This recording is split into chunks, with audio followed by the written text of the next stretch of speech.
Mouth opens wide with retorts in defense of the inflections in my accent, in defense of the articulations of my cultural enunciations. In other words, I'm defending sounding like a damn Puerto Rican, and I got words doing Mary Lou Retton type flips off my tongue, slurring syllables, warring accents. Authenticity goes to ish Spanglish, slips off my lips, and I'm speaking in tongues, blended proper with street talk. Every day meets academic, bastardizing one language, creating new ones. Illegitimate unions between past and present give birth to shaky speech structures, makes my expression easier, leaves language purists scratching at their ears. Ain't gonna get grammatics correct. I'm overcome with urban street tinged tongue tactics. This city's slicker demeanor ain't acted out. I'm taking out all traces of proper English. Punctuation's only being used to give feeling. No pauses, seizure is non-existent. This vocal pattern is just now being enacted, independent of margins that hold my syllables in check. I'm declaring a state of language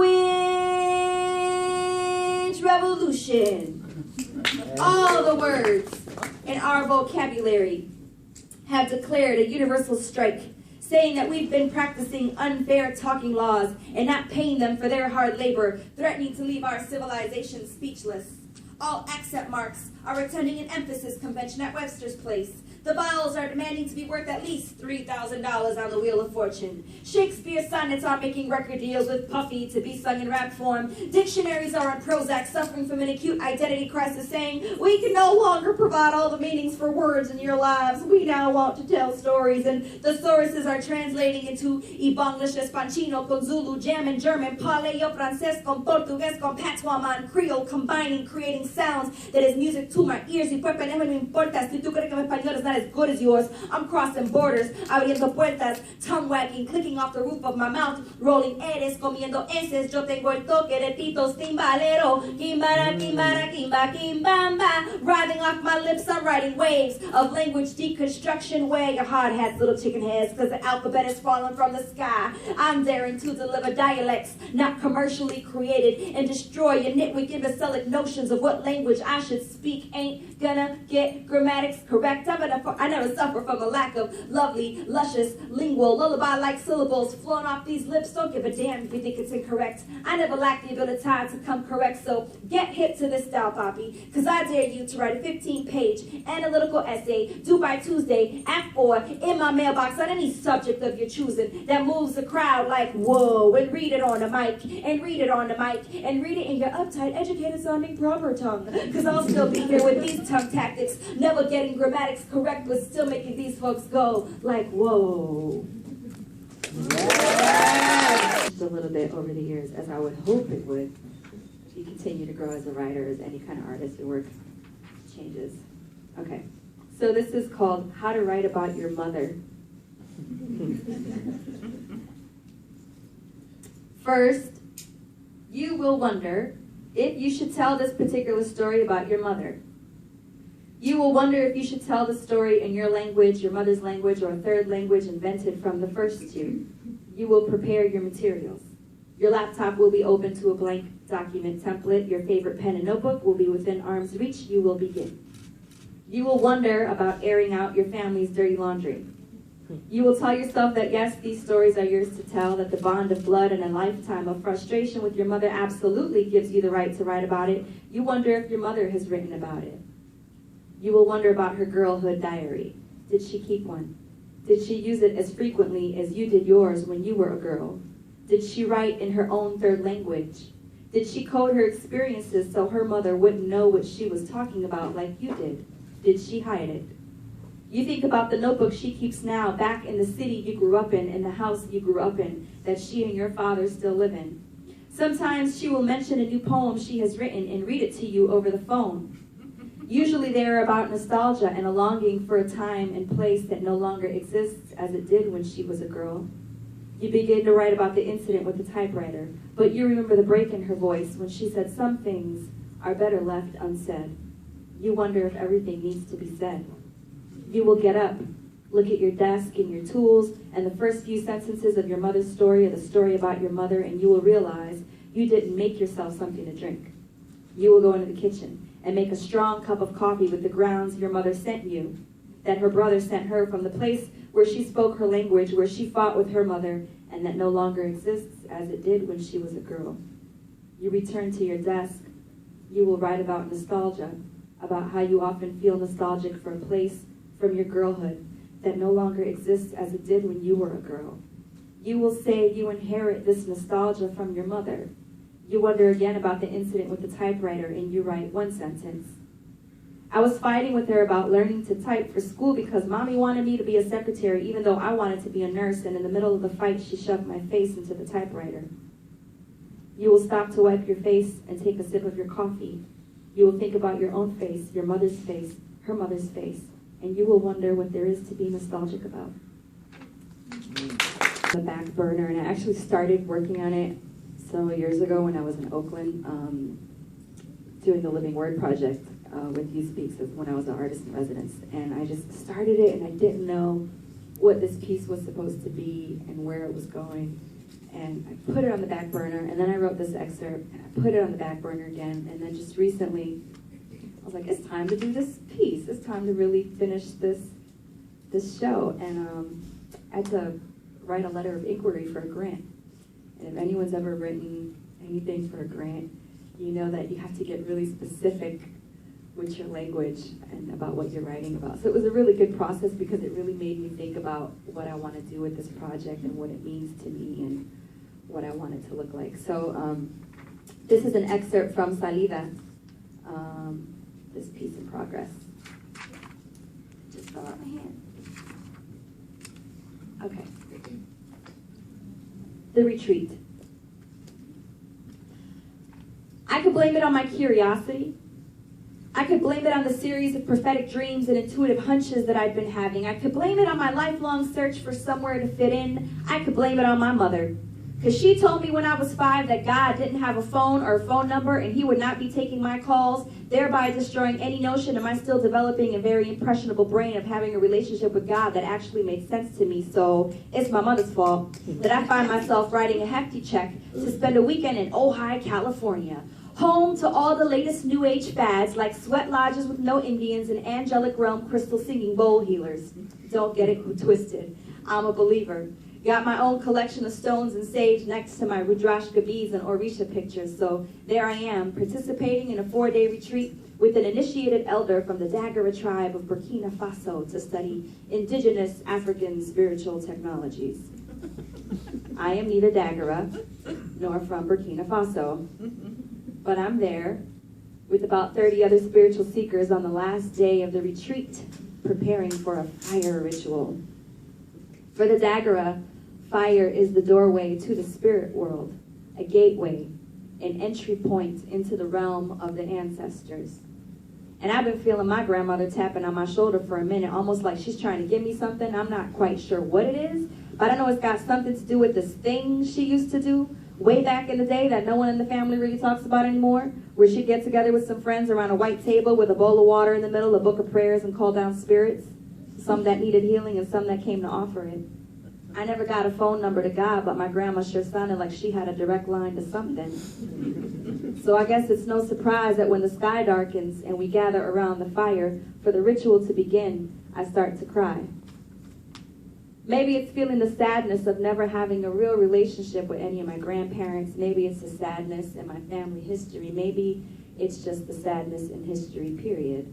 Whatever it is, the only comfort I find in that moment while I'm waiting for my turn to enter the ritual area is to stare into the fire, clutching onto the bottle of rum that I was going to leave on the ancestral shrine. And then the faces began to appear. Faces jumping and flickering in the flames, in the smoke, in the embers, in the burning. I can see them gathering, moving, talking, dancing, and whispering. And then one face in the flames turns, opens its eyes, and looks at me. And that's when I exit. The sky starts to spin. My knees buckle and I can't stand. I sink to the floor and someone's behind me. Someone's taking my pulse. Someone's speaking to me, but I can't respond. My tongue's a dead weight as my mouth hangs open and my breath rattles and labors out my throat. Someone's picking me up and I become ragdoll, puppet to whatever has claimed me as container. A heap of limp limbs, arms waving like seaweed. I'm floating above myself, staring into a twinkling vortex of light and darkness. The sky looks like God is blinking a symphony of crystals.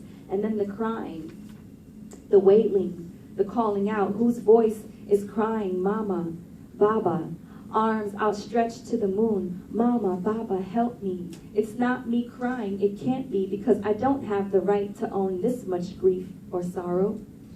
I've never lost anything besides a lover who changed his mind. Not really. So who or what is grieving through me? But I surrender to the freedom of it. Surrender to whatever has made me prostrate, face down in front of the shrine, all ablaze with candles and pictures of the dead, to whatever pulls me to my knees and pours the bottle of rum figure 8 into the thirsty earth like infinity, like wounds never healed become the future's inheritance. And I think, damn, Grandma, is this what you search for in that bowl of water? The freedom that comes with falling up into the sky and vesseling something bigger than yourself, because this is how spirits dance again. This is how they laugh again. This is how they cry one last time when they enter these disposable temples, to remind us how insignificant and magnificent we are, that we're the doorways we've been searching for, the bridge between remembrance and healing, and that we're the living translation of everything that's ever been lost. So this is an ode to the chancla. Yes. It's the flip-flop. Flip-flop, y'all know what chancla is. But even people who don't speak Spanish call flip-flops chancla. Like my homegirl's Haitian and she calls it a chancla too. She's like, give me the chancla, girl. That chancla. Ode to the chancla. What symmetry of molded plastic strap spreading like a slingshot across the arc of metatarsal. What thong, the thong, thong, thong that creeps into the vortex of hallux and phalanges and rubs my toe pit raw.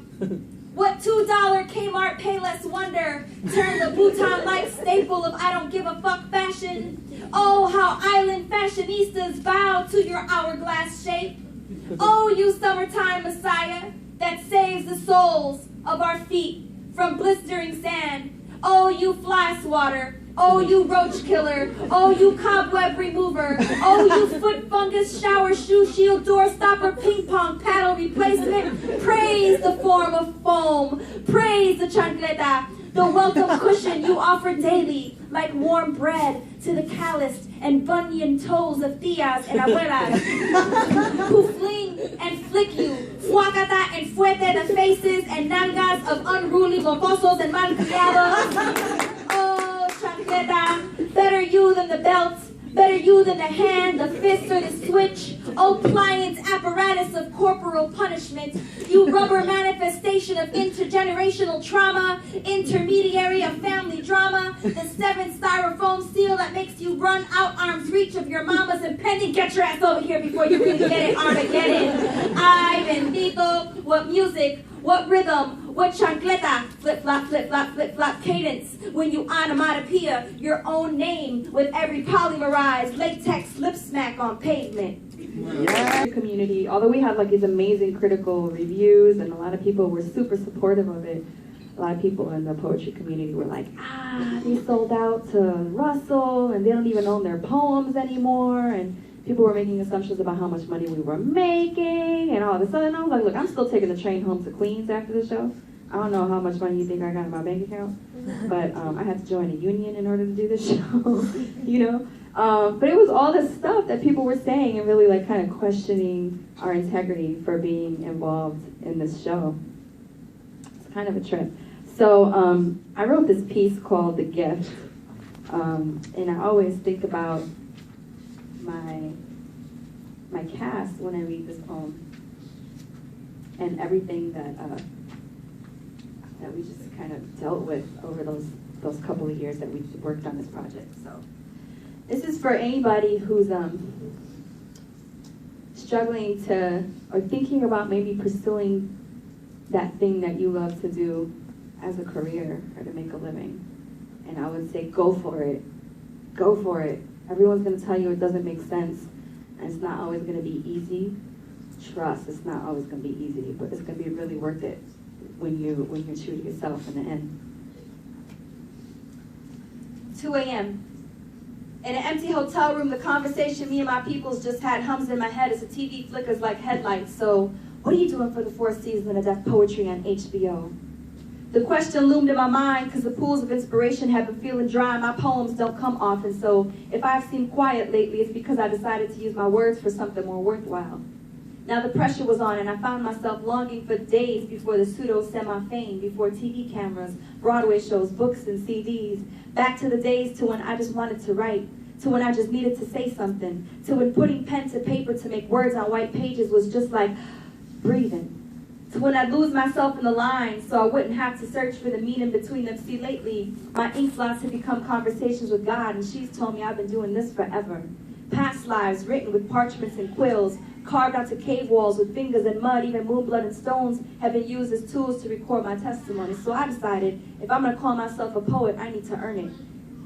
And make writing a priority, not a pastime. That when I step to a stage, I'm not going to waste people's time masturbating a microphone with 3-minute metaphors manipulated to gain applause. So I'm coming from the gut, digging into the deepest trenches of my soul like DJs digging crates, giving you the diamond in the rough draft. No backspaces or edits on this. I want it raw, like the scarred backs of my ancestors. So I'm doing this for my spirit, for poets who'll never make it on HBO. See, let me break it down for you. If writing became illegal, I'd still beat my words through ballpoint pens onto blue lines like great-grandpas beat bomba rhythms on outlaw drums. If need be, I'd keep it clandestine and at nighttime carve poems onto your sleeping eyelids, commit poetic crimes, and be a security breach. Keeping my notebook beyond the grasp of human reach. My lines would pulsate, mysterious messages, be making them tap like heartbeats on the soles of shoes, keeping my verses like Morse code mixed with blues, singing secret songs over hip-hop tunes. I've heard whispers, I might not be true to this because I get a paycheck for doing this, but they never walked a mile in my shoes, so they don't know what it's like to converse with the omen souls of raven birds in midnight. Never more will I ignore the signs that tell me I was born to rap. My first responsibility is to let my caged words take flight and not believe the hype that what I say don't make a difference. Stop falling for the false bait. Stop acting like my thoughts, words, and deeds don't carry real weight in the universe. Vibrations don't call you with a date. Don't wait for you to be ready before they take effect. Realize you create your own fate. You walk yourself to heaven's gate. I never wait for my destiny. It's something I make. See, I'm getting older, so I got less time to act like I got time to spare. Not a wheel, so I remain untired. Refuse to roll through life with no aim and not aspire to a higher goal of inspiring those around me. This is not a job or an occupation. It's a vocation. It's a calling, and I'm replying. The Most High placed this road ahead of me, and I got to walk it. And maybe one day I'll share this path with the man who loves me because I'm complicated and obstinate, but never compliant. I ain't waiting till I exhale my last breath before realizing my dream state recessive, never dominant. Time waits for no man, so I'll be the one running faster than it, never running out of it, never buying it. This might not make complete sense to you, but damn, some days I feel geometric, so my poems go off on tangents. My soul always flies, but my heart and feet remain firmly planted. Stay like magnets to the earth, attracted to the place that made me, the earth that birthed me. I can't get to where I want to if I don't know where I'm from. I can't get to where I want to if I don't know where I'm from. So I'm back at the beginning of this poem. It's 2 a.m. I'm picking up my pen. I'm writing again. I'm living again. I'm breathing again. I'm going to do a couple poems. Let's do an older one and some newer ones, yeah? I think I got one of the older ones. The best one.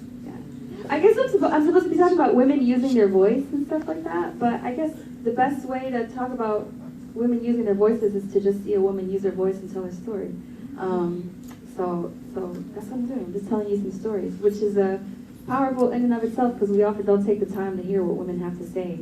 So I think the act of being in a room and witnessing someone tell a story and having to listen to it is radically transformational and political and radical, just kind of dope in its own way. So relationships. Woo, who's in love? Let's start there. I know. So I wrote this after one of those breakups. Oh, holler if you hear me. Go like this if you know what I mean. Throw your hands in the air. When your heart don't care. If your heart got stomped and you still here, let me say, oh yeah. Oh yeah. So it was one of those rough breakups where I just like took my butt back home to Chicago and laid on my couch in my mama's house and cried for 2 weeks. One of those, you know. It was like ugly cry. Eyes swollen. rolling every morning. You can sit on the couch, there's like an indentation where your butt's been for 2 weeks. You know, there's like 37 pints of Haagen-Dazs around you. There's a remote control stuck to your face with like tears and Kleenex and snot. And you go to sleep at night and you're like, in the morning and you're like, I don't know how to sleep. You know, you go to the shower, you brush your teeth,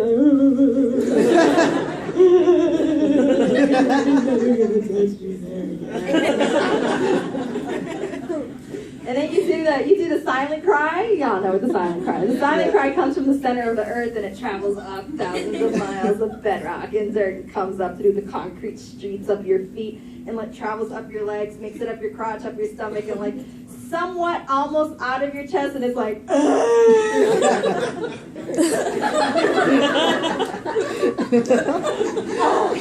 like that. Silent cry. You know, then one day you're feeling better and you like get the ovaries to just like get up off the couch and shower and walk out the door. Yeah, let's be real, right? I was like, you gotta have cojones. No, you gotta have ovaries. Hello. Yes. You gotta have ovaries to get up off the couch. Come on, y'all. You know what we do? Do you know what we do with all of this, man? We make arms and toes and legs and fingers and brains, and we still get dissed like we're the weaker sex. Get out of here. Yes. Even Jesus Christ had to pass through the woman to make it onto this planet.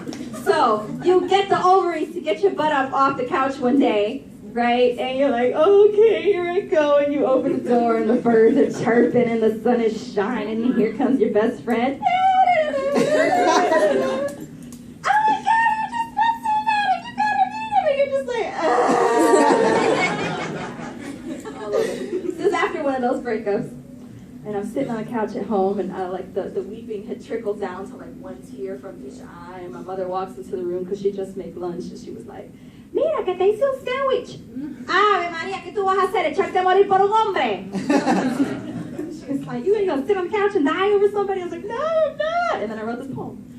So it's for anybody who's ever lessened their light for anybody else. Yes. It's like church in here today. To all the boys I've loved before, part 1. We are not your mothers and are not meant to be. It is not our responsibility to raise you into respectful beings. You have been weaned from the breast of a woman for years, yet you come to us wounded and half filled with promises you can only keep half the time, trying to suckle our sense of self dry. We've become much too accustomed to sleepless nights and damp pillows, have become accustomed to waiting for our empty beds to be weighed down with the bodies of men, heavy with the scent in the hands of other women. Mornings with swollen, puffy eyes are becoming routine, and we, simply wanting to be loved and to love ourselves unconditionally, simply wanting the truth of whether you really love us or not, play Hester Prynne, where scarlet letters on our chests become adulteresses, cheating ourselves out of what we truly deserve, willing to settle for less, willing to act like a little less than a goddess, willing to sleep with the enemy, men too scared to stop acting like boys, thinking we can love away their scars, so we take the lashes of the insecurities they pour on us and lick our wounds in quiet mourning for the little girls we lose by the minute, fast fading memories of playing hopscotch and skipping rope. We now play freeze tag with each other's hearts, play hide and seek with our love. If we just don't breathe, maybe we won't get caught up in the spider's web we weave while waiting for what we give away to be returned. Yes. Part 2. You said you had a photographic memory, but apparently you forgot that honesty begins by being real with yourself and the ones you claim you love.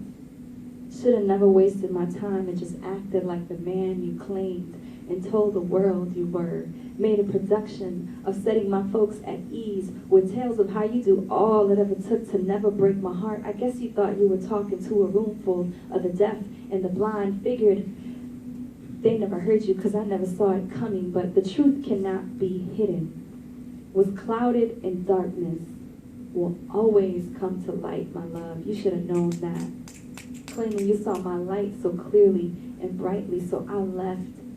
chasing paper trails of promises you'd already set on fire, left with nothing but the ashes of who you'd written that you were, and singed fingers from trying to grasp the impossible. And the only thing I really lost are lukewarm kisses that for too long I kept trying to tune to the beat of my heart, a few lies and stories about honesty and truth. I guess shit happens. I just wish it wasn't me.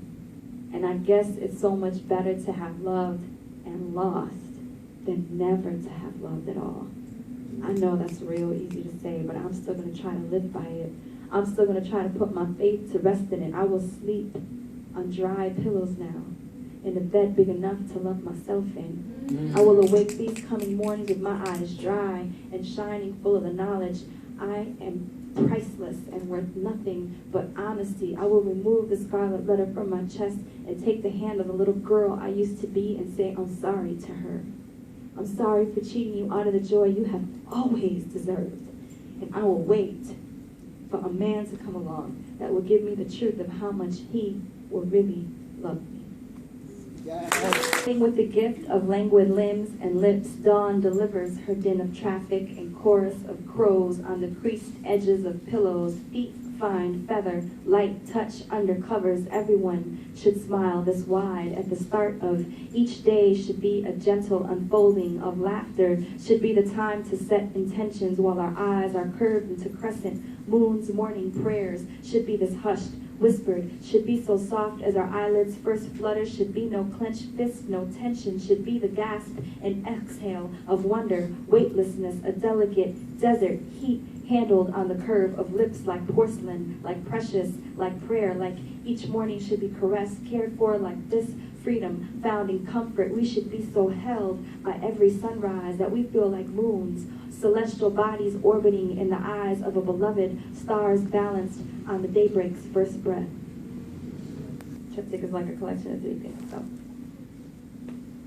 So follow. Everyone know the criteria for a haiku? Right? 17 syllables, 3 lines of 575. Okay. A blue moon's beam on the hollow of your back where I rest my hand light. You drift over me, a feather in flight. We are a dancing river, melting into spring, an ancient song carved in stone, wanting to be heard. Holy day. Your tongue was a sacrament, a holy day I would fast for, the miracle I kept cloistered in the sanctuary of my mouth like a shameful confession. There was no shame when we feasted on each other, gluttonous offerings. We baptized our bodies in the warmth of a fragrant bath in preparation for our holy hour when we became a humming hymn. Love, where has your conscience gone? There is no grace in this silence. You consecrated me a sacrilegious solitude, a litany of fervent prayers, petitioning to pilgrimage your shape one more time. The scent of our Last Supper still hangs over the altar of my bed. We are holy water ceremony turned ash, your tongue turned relic from the worship of my skin.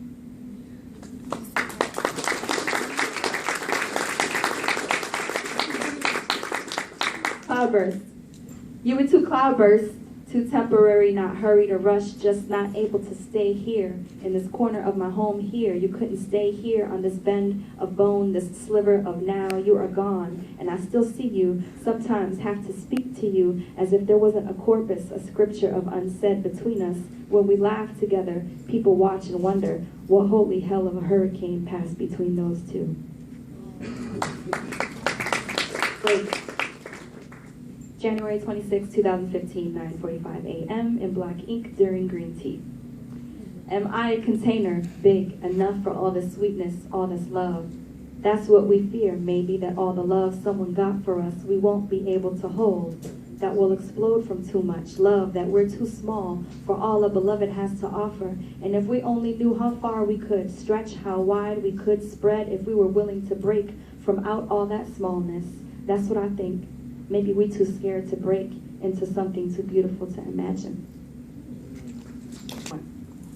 Okay, I think I'm gonna end it because I read that other one. I think I'll end it with the one about my mom, which is a nice little upbeat poem because I read so many sad little poems right now. People were like, oh my God.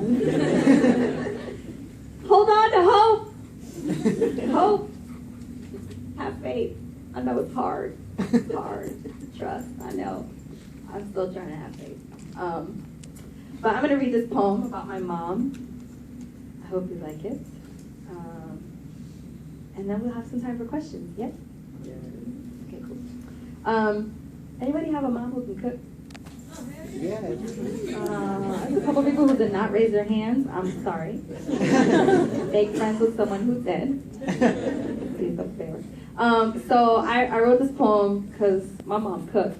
Like, my mom cooks. Like, the way people don't really cook no more, from scratch, you know? And that's how she taught me to cook. And I had to, you know, I'd be like, I just want to go watch Shira. I just want to go watch cartoon. Mira, ven acá and watch how I make this arroz con gandules, because this is the way your grandmother made it, and that's how I make it. Y si tú no aprendes, this recipe's going to be lost forever. I'm like, so much pressure for a 7-year-old. He's like, you're 8, it's time for you to learn how to make tamales. Right? But my mother's like, I started cooking when I was 5 years old. She did too. That's kind of crazy story. So while I was writing this piece, I was thinking of a piropo. Anybody know what a piropo is? A piropo is like a pickup line, kind of street harassment, I guess you could say. But it's kind of like, if it, you know, it's like something that men will say to women when they're walking down the street, that kind of like to break them, like make them laugh or whatever. And it's always very witty. And it rhymes, you know, so there's one in particular that says, Si cocina como camina, me como hasta el pegado. Which means, if you cook the way you walk, I'll even eat the rice that sticks to the bottom of the pot. It's like the burnt rice that sticks to the bottom when you make rice, right? Dominicans call it con, we call it pegado. Yet another example of bad Puerto Rican Spanish. Bringing it full circle to my first poem at the beginning of this morning. Pegado means stuck, right? Pegado to stick. So we just say pegado. Pegado. Okay. Mommy's making mambo. Mommy's making mambo. She putting kings to shame. She got more flavor in her food than a Gran Combo's horn section. There is more of a get-down groove in my mother's kitchen than a Friday night at Copa's. She puts Tito Puente to shame with the sabor in her cocina. In the domain of the Del Valle kitchen, my mother is the dictator. I refer to it as Carmen's culinary queendom. She becomes a cuisine conquistadora, wielding a freshly sharpened knife like a sword above her head. The towel becomes a whip with which she wipes every trace of spillage. The bottle of adobo is a shield against any possibility of blandness, and Goya doesn't stand a chance. Here, everything is fresh, no prepackaged junk. She is the menu mercenary, the warrior of the wonton, the soldier of soul food, the culinary commando. You need to back the hell up, because mommy is making mambo. She hangs the hats of iron chefs off the windowsill like roast duck trophies and laughs at the sight of any edible food item. No meats in the freezer. Spam and corned beef in a can are transformed into virtual filet mignon. Plantains scream at the sight of her as she slowly lowers them into a vat of bubbling oil. Rice cooks itself instantly at her command, and beans jump into bubbling pots, shrieking, Carmen, please! Please! Cook me, master, please! I want this